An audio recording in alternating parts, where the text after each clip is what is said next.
Genesis chapter 8.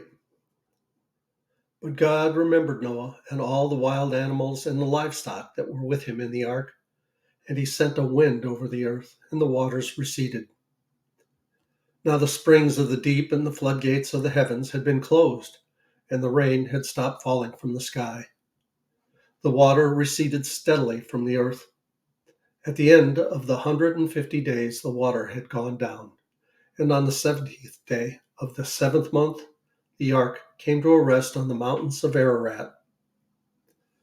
The waters continued to recede until the 10th month, and on the first day of the 10th month, the tops of the mountains became visible.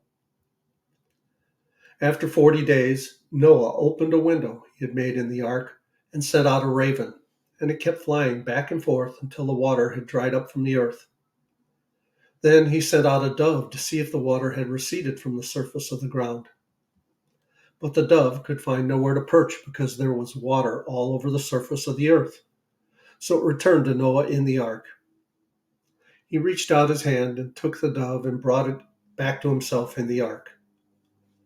He waited 7 more days and again sent out the dove from the ark.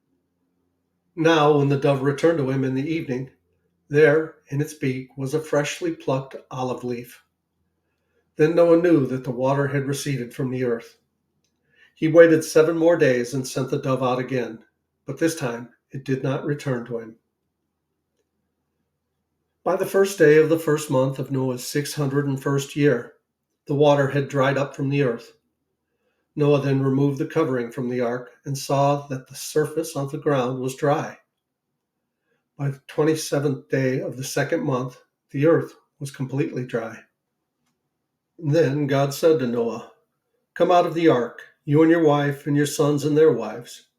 Bring out every kind of living creature that is with you, the birds, the animals, and all the creatures that move along the ground, so they can multiply on the earth and be fruitful and increase in number on it." So Noah came out, together with his sons and his wife and his sons' wives. All the animals and all the creatures that moved along the ground and all the birds, everything that moves on land, came out of the ark, one kind after another. Then Noah built an altar to the Lord, and taking some of all the clean animals and clean birds, he sacrificed burnt offerings on it. The Lord smelled the pleasing aroma and said in his heart, "Never again will I curse the ground because of humans, even though every inclination of the human heart is evil from childhood. And never again will I destroy all creatures as I have done.